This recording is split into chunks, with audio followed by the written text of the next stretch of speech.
Admitted. The Strange Tale of Depsey the Rabbit. Chapter 22. The Scholars, Deaths and Betrayals. The dimensional portal hummed with unstable energy in Mr. Muffin's workshop, its swirling gateway casting blue light across three figures who had seen too much truth for one existence to bear. Depsey stood closest to the opening, his yellow shoes planted on the threshold between worlds, while Joko and Dr. Moose flanked him like guards protecting something precious. "We've been celebrating something that hurts innocent lives," Joko said, his voice carrying the weight of decades of misplaced worship. "Real could. Living, breathing, innocent souls." Dr. Moose's antlers caught the portal light as both his personalities spoke in unison, a rare moment of internal harmony born from shared horror. "The scientific data is unambiguous. This system serves pure evil. Every calculation I've run, every analysis I've completed, leads to the same conclusion. We have been tools of systematic horror." Depsey felt something cracking inside his chest, not the sharp pain of guilt that the blood money usually suppressed, but something deeper. Something that felt almost like hope. "You both understand now. You see what I see. Maybe together we can find a way to stop this," Joko said, reaching toward Depsey with genuine affection despite everything. "We know both sides of the system now. We could..." "No." Dr. Moose's voice carried the clinical precision of someone delivering a terminal diagnosis. "Portal stability analysis indicates single passage limitation. Power requirements exceed available resources for multiple transports." The hope in Depsey's chest transformed into ice. "What do you mean?" Joko moved to the dimensional equipment, his paws tracing the failing connections with growing understanding. "The portal's collapsing, isn't it? Mr. Muffin's equipment is breaking down." Affirmative. Dr. Moose approached the portal's control interface, his scientific personality dominating the assessment. "Broadcasting system expansion is destabilizing dimensional infrastructure. Window of opportunity, approximately 4 minutes, 30 seconds. Passenger capacity, 1. The portal flickered, its blue light wavering like a candle in wind. Through the swirling gateway, Depsey could see the cartoon world beyond, streets that might hold Chuck and Lucy, theaters that might still host innocent shows, a reality where he might find redemption rather than worship. "You should go, Depsey," Joko said with quiet certainty. "You understand both worlds. You know how the system works from the inside. If anyone can bring help back for us..." "The probability of successful return passage approaches 0, Dr. Moose interrupted, his mayor personality briefly asserting itself with bitter authority. "This is a one-way journey."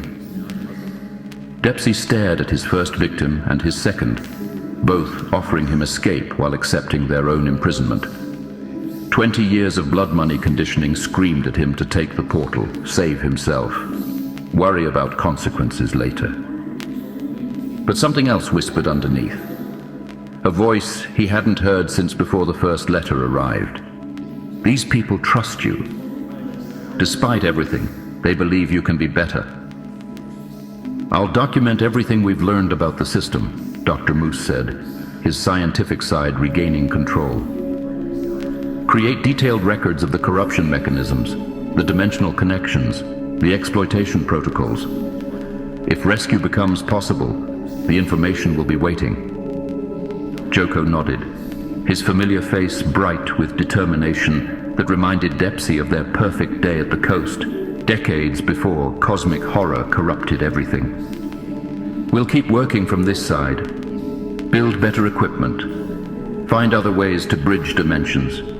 You just bring help when you can." The portal's hum shifted to a higher pitch, indicating imminent collapse. Depsey approached the threshold, feeling dimensional energy wash over his cartoon form. Behind him, Joko and Dr. Moose stepped back, giving him clear passage to salvation. "Bring help back for us," Joko called out, his voice carrying absolute faith. "We'll be waiting." They trust me, Depsey realized with crystalline clarity. After everything I've done, everything I've taken from them, they still believe I'm capable of goodness. The survival instinct that had guided him through 20 years of murder rose like a tide in his mind. Take the portal. Escape. Deal with consequences later. You've always chosen yourself first. Why stop now? But as he looked back at Joko's trusting face, at Dr. Moose's determined posture, Depsey felt something shift in his cosmic foundations.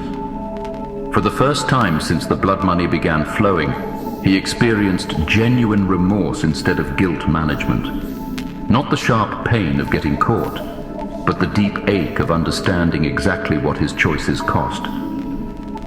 I can't keep doing this.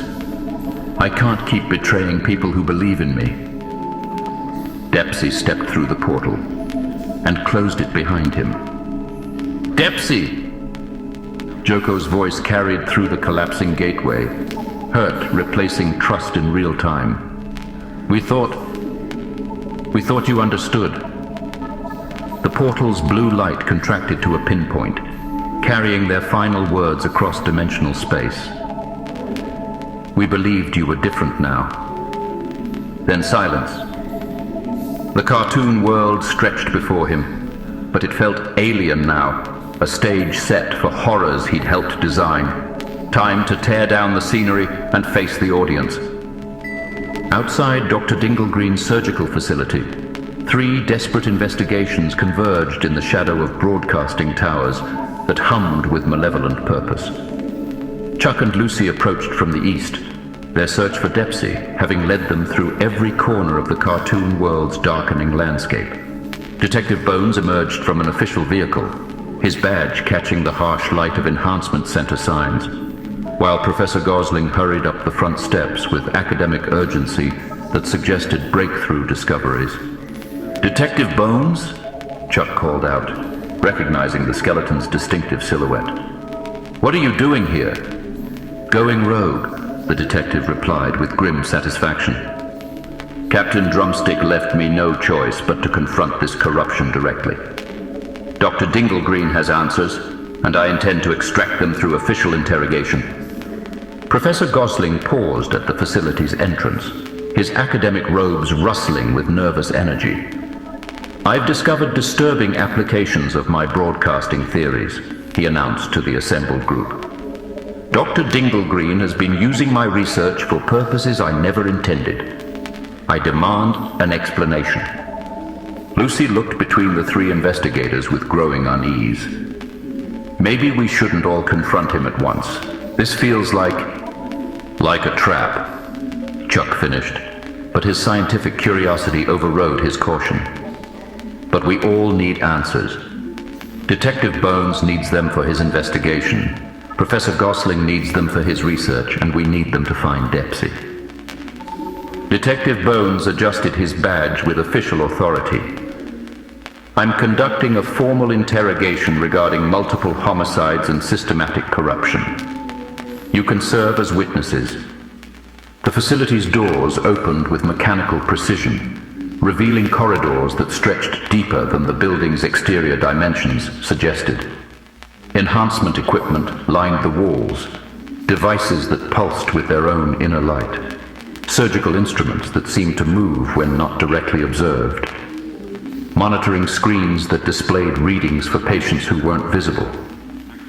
"Dr. Dinglegreen," Detective Bones called out, his voice echoing through spaces that absorbed sound in unnatural ways. "Police investigation. I need to speak with you about Drake's murder and the systematic elimination of cartoon performers." "Ah, Detective," came the familiar rasp from the facility's depths. "And Professor. Perfect timing." They followed the voice deeper into the building, past examination rooms where enhanced performers sat in perfect rows, their eyes reflecting the same mechanical satisfaction. The walls grew more medical as they progressed.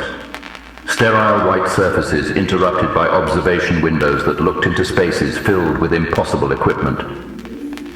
Chuck grabbed Lucy's arm as they approached what appeared to be a surgical theater. Something's wrong. This feels too convenient. Through an observation window, they could see Professor Gosling already inside the theater, being prepared for some kind of procedure by assistants who moved with enhanced precision. Dr. Dinglegreen stood beside a surgical table, arranging instruments that gleamed with more than reflected light. "There," Lucy whispered, pointing to a maintenance corridor that ran behind the theater. "We can watch from there." They slipped into the narrow space behind a one-way mirror, their cartoon forms pressed against cold surfaces that carried the scent of antiseptic and something else. Something old and predatory. Through the glass, they could see Detective Bones entering the theater with official authority, while Professor Gosling lay on the surgical table with academic curiosity rather than fear. "Fascinating setup, Doctor," Professor Gosling was saying, his voice carrying the detached interest of someone observing an experiment. "These enhancement procedures, they preserve intellectual capacity while redirecting purpose." Dr. Dinglegreen's needle-sharp teeth glinted as he selected instruments with surgical precision. "Exactly, Professor. Your research into broadcasting technology made you an ideal candidate. Enhancement will allow you to see the true elegance of the system you helped create." "Stop!" Detective Bones commanded, moving toward the surgical table. "Professor Gosling, you're not required to submit to any procedure. This is a formal police investigation." "Actually, Detective," Dr. Dinglegreen said without looking away from his preparations, "this is an educational opportunity. Enhancement demonstrates the system's mercy. We preserve everything valuable while removing everything chaotic." The first incision happened too quickly for Detective Bones to prevent it. Professor Gosling's eyes widened, but not with pain, with fascination. "Remarkable! I can feel my neural pathways being optimized." Chuck pressed closer to the glass, his scientific mind trying to process what he was witnessing. Enhancement wasn't destruction. It was perversion. The professor's intellect remained intact, but his moral framework was being systematically rewritten. "You see, Detective," Dr. Dinglegreen continued, his surgical tools moving with inhuman precision. "Enhancement preserves everything useful while eliminating everything disruptive. The professor's brilliant mind will continue serving research purposes, but without the inconvenient ethical concerns that limited his previous work." Professor Gosling's transformation accelerated visibly. His expressions shifted from human warmth to mechanical efficiency, his eyes reflecting the same cold satisfaction Chuck had seen in other enhanced performers. But when he spoke, his voice carried the same academic authority it always had. "Fascinating," the enhanced professor exclaimed, sitting up on the surgical table to observe his own modification. "The integration between preserved intellect and redirected purpose is remarkably elegant. This is superior to any enhancement model I could have theorized." Dr. Dinglegreen paused mid-procedure, his elongated form tilting at an angle that suggested too many vertebrae.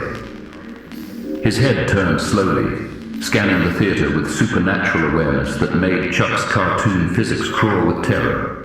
"I sense we have observers," the doctor murmured, his voice carrying harmonics that hurt to hear directly. "How educational for them." Chuck and Lucy froze behind the one-way mirror, feeling the ink protection that had shielded them flicker like a candle in cosmic wind. Dr. Dinglegreen's eyes passed over their hiding spot with predatory patience, his cosmic awareness probing the dimensional camouflage that barely concealed their presence. "Yes," the enhanced professor agreed with clinical enthusiasm. "Additional subjects would provide valuable comparative data for the enhancement process. Detective, perhaps your colleagues would like to observe as well?" Dr. Dinglegreen's gaze lingered on their location for several heartbeats that felt like hours. Chuck could feel the entity's attention pressing against the ink's protection, testing its limits, searching for gaps in their dimensional concealment. The cosmic scrutiny felt like ice water flooding his cartoon nervous system, like being examined by something that existed in too many dimensions simultaneously. Then the attention moved on, and Chuck realized he'd been holding his breath. "Now, Detective," Dr. Dinglegreen continued, approaching Detective Bones with instruments that reflected light in ways that suggested they cut through more than flesh. "Let's discuss your investigation." Detective Bones backed toward the theater's exit, but enhanced assistants had already sealed the doors. "This is illegal detention. I demand—" "You demand nothing," Dr. Dinglegreen interrupted, his clinical tone carrying no more emotion than someone discussing weather. "You are evidence in an ongoing experiment." "Professor, would you care to provide commentary on law enforcement physiology as we proceed?" The enhanced professor approached the new surgical table with academic eagerness that made Chuck's stomach turn. "Absolutely. Detective Bones represents a fascinating specimen. 40 years of police work should provide interesting psychological modification patterns." Chuck wanted to close his eyes, but the horrible fascination of witnessing systematic evil kept them fixed on the scene below. Detective Bones was strapped to the surgical table with enhancement restraints that adapted to struggle, his badge glinting under lights that burned with the cold intensity of broadcasting equipment.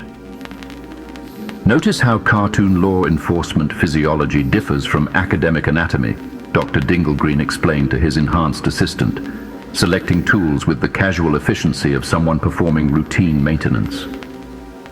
"The investigative instincts are particularly deeply embedded. They'll require more comprehensive modification."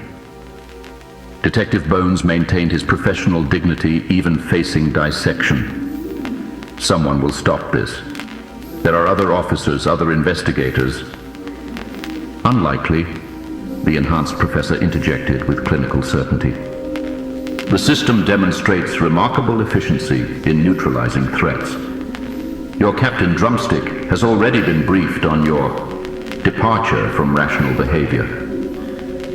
The vivisection began with Dr. Dinglegreen providing educational commentary, while Professor Gosling offered academic observations about the intersection of enhanced surgery and law enforcement anatomy. Detective Bones remained conscious throughout the procedure, his professional mind cataloging evidence even as his body was systematically explored by instruments that revealed more than flesh and bone. "Fascinating stress response patterns," the enhanced professor noted with genuine scientific interest. "The investigative drive appears to intensify under physical examination. Quite the opposite of what one might expect." Chuck felt reality blurring around the edges as he watched 2 hours being destroyed in fundamentally different ways. Detective Bones was dying, but enhanced Professor Gosling was experiencing something worse. His brilliant mind had been preserved and corrupted, turned into a tool for analyzing his friend's destruction. "The moral reasoning centers show expected modification," Dr. Dinglegreen observed, his surgical exploration revealing Detective Bones' internal architecture with instruments that cut through cartoon physics itself. "Law enforcement psychology is remarkably resistant to systematic corruption, which makes it particularly valuable for research purposes." Lucy pressed her porcelain hands against the glass, her reflection showing terror that cartoon characters weren't designed to experience. "We have to do something," she whispered. But Chuck could feel the ink protection wavering with each scan from Dr. Dinglegreen's cosmic awareness. They were one wrong move away from becoming the next subjects on the surgical table. "Someone will stop this," Detective Bones managed, his voice weakening, but his conviction remaining absolute, even as Dr. Dinglegreen's instruments explored the intersection of justice and anatomy. The enhanced professor examined the readings with academic fascination. "Highly doubtful. The system's self-preservation mechanisms appear to be remarkably comprehensive. Notice how even under extreme duress, The subject maintains faith in institutional justice. Quite remarkable conditioning. Dr. Dingle-Green's needle-sharp teeth gleamed as he made notes on Detective Bones's psychological structure. The investigative drive remains intact, despite complete physical compromise. Extraordinary specimen for research purposes. Chuck watched in horror as Detective Bones's eyes remained alert and determined, even as his body failed under systematic exploration. The police detective was cataloging evidence to the very end, his professional mind working to understand the system that was destroying him. Final observations on law enforcement resilience patterns, the enhanced professor noted with clinical detachment. Subject maintains protective instincts toward potential victims even during personal termination sequence. Remarkable dedication to abstract concept of justice. Dr. Dingle-Green straightened as Detective Bones's vital signs finally failed, wiping his instruments with the satisfied air of someone completing important work. Excellent data collection, Professor. Your enhanced perspective provided invaluable insights. Always happy to contribute to scientific advancement, the enhanced professor replied, with mechanical cheerfulness that bore no resemblance to the warm academic they'd known. Shall we prepare for additional subjects? I believe our observers might benefit from direct examination. The cosmic entity's attention snapped back to Chuck and Lucy's hiding spot with renewed intensity. This time, the ink protection couldn't withstand the focused scrutiny, dimensional camouflage giving way like tissue paper before cosmic wind. Our observers are departing, Dr. Dingle-Green noted with mild disappointment as Chuck and Lucy fled their hiding spot. Pity. They witnessed such educational procedures. Chuck and Lucy ran through facility corridors that seemed to stretch longer with each step, the enhanced professor's voice following them with clinical observations. Flight response patterns indicate significant psychological trauma, excellent material for future enhancement procedures. They burst through the facility's entrance into streets that felt fundamentally different than the cartoon world they'd known that morning. Every shadow seemed deeper, every building sign more threatening, every broadcasting tower more ominous. The cheerful physics of their animated reality had been replaced by something colder, more mechanical, more systematically hostile. I wanted truth, Chuck said, his voice breaking as they stumbled away from the facility. But not this truth. Not watching friends being destroyed for the entertainment of cosmic entities. Lucy's porcelain surface reflected the harsh light of enhancement center signs. We have to find some way to use what we learned. Detective Bones and Professor Gosling, they died trying to expose this system. Chuck looked back at the facility where Dr. Dingle-Green continued his work with enhanced assistants, where their friends had been transformed into tools of the corruption they'd tried to fight. Maybe if we understand how it started, we can find how to stop it. The decision formed between them without words. They needed to trace the system to its origins, understand the first betrayal that had made all subsequent horrors possible. Somewhere in the history of their corrupted world lay the key to breaking the cycle that had claimed Detective Bones, enhanced Professor Gosling, and countless others. Above them, broadcasting towers hummed with malevolent satisfaction, transmitting corruption to felch and blood faces they'd seen reflected in blue light.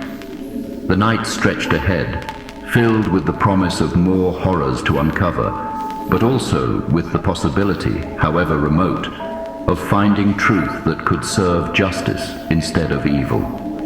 They walked into the darkness together, carrying the weight of impossible knowledge and the slim hope that understanding the past might allow them to change the future.